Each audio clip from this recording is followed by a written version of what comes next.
Hello guys, welcome back another video. Today in this video we will talk about how to cancel previnex subscription. Okay, so first of all I want to tell you what you have to do. There are two methods by which you can cancel your subscription.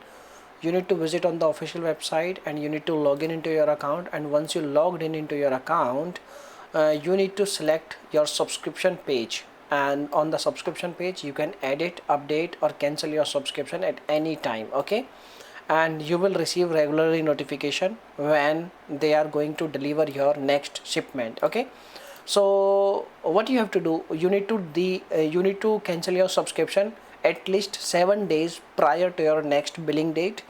And if this method will not work for you, if you are not able to find your subscription details in your account, if you are not a technical person, what you can do, you can contact your credit card or debit card provider. You can call them and you can tell them that you wish to cancel your unwanted subscription, which is previnex, and they will only cancel your subscription. There is no other way by which you can cancel your subscription. Okay, so this is the thing. And as you know very well, like, their subscription plan is very expensive, so please cancel your subscription as soon as possible, otherwise you have to pay lots of fees in the form of subscription. Okay, so bye bye, take care, see you soon in the next video.